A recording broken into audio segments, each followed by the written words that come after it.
Hello guys, welcome back to the channel. In this video, we will be discussing the current affairs of September second week. तो पूरे month में हम लोग 4 current affairs के videos लाते हैं उस particular month के, और हर संडे करंट अफेयर्स पर ही वीडियो आता है। तो सितंबर का एक वीडियो ऑलरेडी पिछले संडे आ चुका है and this is the second video of current affairs सितंबर।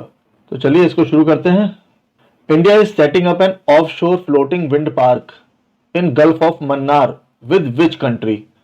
अब ये जो गल्फ ऑफ मन्नार है ये श्रीलंका और इंडिया के बीच में है, और यहाँ पर डेनमार्क जो है वो एक फ्लोटिंग विंड पार्क बना रहा है, और इसमें लगभग वो 5 से 10 बिलियन डॉलर इन्वेस्ट करेगा to develop the energy island.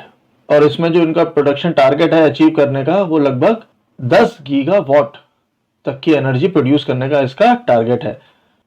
और इसका निर्णय हुआ है, जो डेनमार्क के जो डेनिश एक्सपर्ट्स थे उनका डेलीगेशन मिला था चीफ मिनिस्टर एम.के. स्टालिन से, तमिलनाडु के चीफ मिनिस्टर हैं 8 सितंबर को, क्योंकि डेनमार्क ने ऑलरेडी अच्छा खासा इन्वेस्टमेंट कर रखा है तमिलनाडु में, तो ये भी एक बहुत बड़ा प्रोजेक्ट होने वाला है।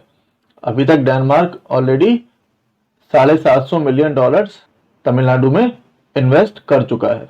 तो जैसा कि हम लोग जानते हैं कि हर कंट्री जो है वो एक अल्टरनेट एनर्जी की तरफ जा रही है, तो ये भी एक बहुत बड़ा कदम होगा to move towards the clean energy. अगला है, in which state emergency landing facility on national highway is inaugurated. तो इसको इनॉग्रेट किया था होम मिनिस्टर राजनाथ सिंह ने और जो यूनियन हाईवे मिनिस्टर है नितिन गडकरी ने, और ये बना है जो सत्ता गंधव का जो 3 किलोमीटर का स्ट्रेच है NH 925A राजस्थान के बाड़मेर में, तो वहां ये स्थित है, और ये लगभग 765 करोड़ रुपए की लागत से बना है।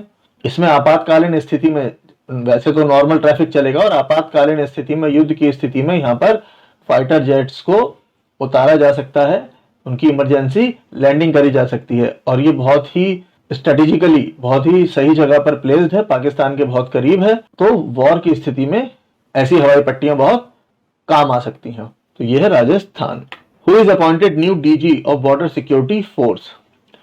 तो नए director general border security force के जो अपॉइंट हुए हैं वो है पंकज कुमार सिंह। ये 1988 बैच के आईपीएस ऑफिसर हैं और ये यूपी के आजमगढ़ के हैं। इनके पिताजी प्रकाश सिंह जी हैं, वो यूपी के एक्स डीजीपी रह चुके हैं, और वो बीएसएफ के डीजी के पद पर भी काम कर चुके हैं 93-94 में, 1993-1994 में। तो एक बहुत ही प्राउड मूवमेंट है कि जो टॉप पोजीशन बीएसएफ की पहले पिताजी ने काम किया, अब उस पर उनके बेटे भी काबिज हुए हैं। अगला है, who was appointed governor of Tamil Nadu. President Ramnath Kovind ने RN रवि जो कि नागालैंड के गवर्नर थे उनको तमिलनाडु में शिफ्ट करा है, और जो असम के गवर्नर थे जगदीश मुखी उनको नागालैंड का एडिशनल चार्ज दिया है, और तमिलनाडु के जो गवर्नर थे बनवारी लाल पुरोहित उनको पंजाब शिफ्ट किया गया है। Where is the north most island of the world. तो ये है ग्रीनलैंड। अभी खोजकर्ताओं ने ये आइलैंड ढूंढा है, ये देखिए यहाँ पर ग्रीनलैंड के ऊपर, अगर आपको दिख रहा होगा तो इसको नाम दिया गया है क्विकरटाक अरानर लेक, जिसका मतलब होता है सुदूर उत्तर में, ग्रीनलैंड की भाषा में। अगला है, who was appointed chairman of national commission of minorities. ये अपॉइंट करे गए हैं इकबाल सिंह लालपुरा, जो कि एक आईपीएस ऑफिसर रह चुके हैं। इसी के साथ ही एक और चीज जान लेते हैं कि वर्ल्ड माइनॉरिटीज राइट डे कब मनाया जाता है। वो मनाया जाता है 18 दिसंबर को। अगला है, विच मिनिस्ट्री स्टार्टेड मैं भी डिजिटल 3.0 कैंपेन।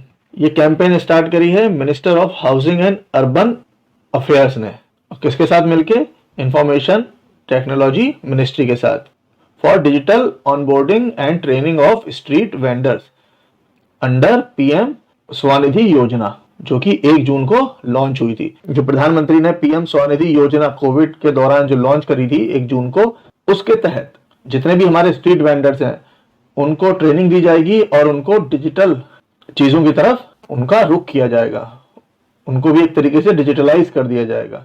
और इस समय ministry of housing and urban affairs के मिनिस्टर हैं हरदीप सिंह पुरी, और आईटी मिनिस्टर हैं अश्वनी वैष्णव।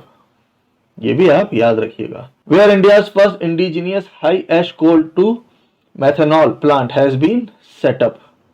ये प्लांट सेटअप हुआ है हैदराबाद में, और जो भारत हैवी इलेक्ट्रॉनिक्स लिमिटेड है भेल, उसने इसको तैयार किया है। ऐसे प्रयासों से भारत की जो डिपेंडेंसी है दूसरे कंट्रीज पर वो कम हो जाएगी।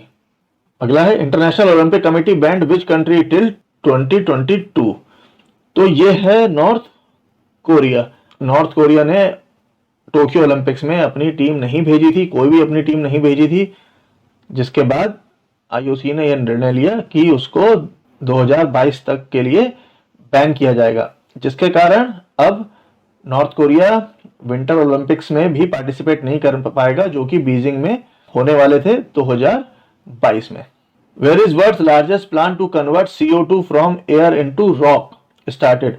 अभी जो देखा आपने पहले, अभी ऐश को हमने कन्वर्ट किया मैथेनॉल में, यहाँ पर CO2 को कन्वर्ट किया जा रहा है रॉक में। तो हर जगह पर प्रयास किए जा रहे हैं, हर जगह पर एनवायरनमेंट को बचाने के लिए प्रयास हो रहे हैं हर कंट्री द्वारा। ये प्लांट लगा है आइसलैंड में और इसको नाम दिया गया है ओरका, ORKA, जिसका मतलब होता है आइसलैंड की भाषा में एनर्जी। और इस प्लांट की क्षमता जो है लगभग 4000 टन की है, जो कि 4000 टन लगभग की कार्बन डाइऑक्साइड सक कर सकता है। उसके बाद इसको पानी में मिलाया जाएगा और उसको इंजेक्ट कर दिया जाएगा 1000 मीटर गहरे गड्ढे में, जहां पर ये रॉक में कन्वर्ट हो जाएगा। ये एक नई टेक्नोलॉजी है जो कि स्विस कंपनी है क्लाइम वर्क्स और आइसलैंड की कंपनी है कार्बफिक्स, उन दोनों ने मिलकर इसको डिजाइन किया है।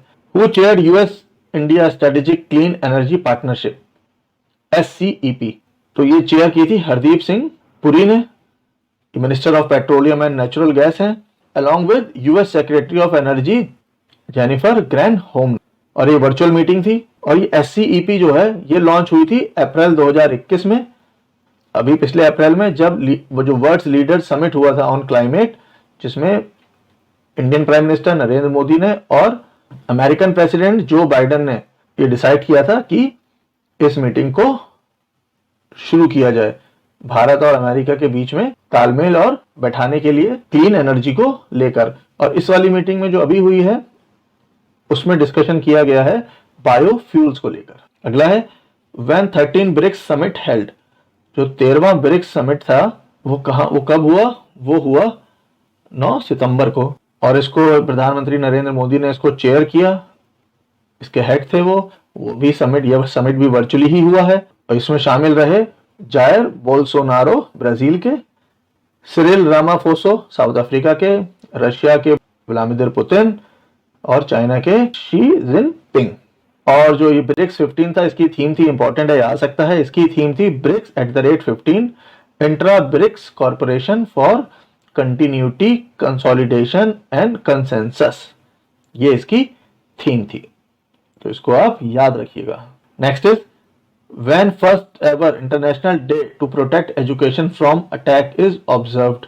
तो ये मनाया गया 9 सितंबर को, और ये इसका जो प्रपोजल था, जो रिजोल्यूशन था, वो फ्लोट किया यूएन में कतर ने और 62 को स्पॉन्सरिंग कंट्रीज ने, और जिसका मकसद था to protect the education in war torn countries, जहां पर लड़ाइयां चल रही हैं, जिन कंट्रीज में आतंकवाद है, कहीं स्कूल उड़ा दिए जाते हैं, जहां पर जो कंट्रीज आपस में लड़ भी रही हैं तो वहां पर स्कूल्स को ही कन्वर्ट कर दिया जाता है मिलिट्री हब में। तो वहां के जो बच्चे हैं उनका पढ़ाई का नुकसान ना हो, उसके अवेयरनेस को बढ़ाने के लिए इस दिन को मनाया गया, और ये पहली बार सितंबर 9 को मनाया गया है। अब आगे से यूएन ने यूनेस्को और यूनिसेफ को इसकी जिम्मेदारी दी है कि हर साल इस दिन को 9 सितंबर को international day to protect education from attack मनाया जाए। नेक्स्ट इज हु लॉन्चेस स्वच्छ सर्वेक्षण ग्रामीण 2021। तो इसको लॉन्च किया है प्रहलाद सिंह पटेल ने, जो कि हमारे जन शक्ति मंत्री हैं, और ये department of drinking water and sanitation ने इसको ऑर्गेनाइज किया था इस इवेंट को। और ये जो है स्वच्छ भारत मिशन का जो फेज 2 है उसके तहत इस कार्यक्रम को आयोजित किया गया था, और जिसमें जो चर्चाएं हुई हैं वही हैं ओपन डिफेकेशन, जो हमारा खुले में शौच है उसको पूरा, अगर कहीं हो रहा है तो उसको पूरा बंद करना, स्वच्छ पानी, स्वच्छता पर ही इस पर सारा फोकस है, लेकिन इस बार ग्रामीण क्षेत्रों में इसका फोकस है। Who was appointed as India's Sherpa in G20 summit? Sherpa जो होता है, जो स्टेट का जो हेड है, उसका ये पर्सनल रिप्रेजेंटेटिव होता है किसी भी समिट में।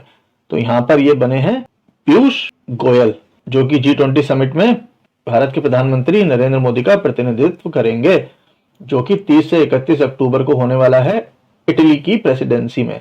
अच्छा, और 1 दिसंबर 2022 के बाद ये प्रेसिडेंसी जो है, क्योंकि रोटेशन पॉलिसी भी होती है, ये भारत को मिल जाएगी 1 दिसंबर 2022। ये डेट भी याद रखिएगा। तो फ्रेंड्स, इस वीडियो में इतना ही रखते हैं। पहले हफ्ते, दूसरे हफ्ते और बाकी के आने वाले 2 हफ्तों के मिलाकर अच्छा खासा बैंक आपका करंट अफेयर्स का हो जाएगा, जो कि बहुत इंपॉर्टेंट होते हैं in any of the exams. किसी भी एग्जाम्स का एक बहुत ही महत्वपूर्ण अंग होते हैं, तो इन पे निगाह रखिए। वीडियो को 1-2 बार देखिए, 3-4 बार देखिए, आपको याद हो जाएगा कि कहां पर क्या क्या चीजें हुई हैं। बहुत ही इंटरेस्टिंग चीजें हैं, बहुत ही इंपॉर्टेंट टॉपिक्स हैं जो कवर किए गए हैं। अगले वीडियो में आपसे फिर मिलेंगे, तब तक के लिए थैंक यू सो मच।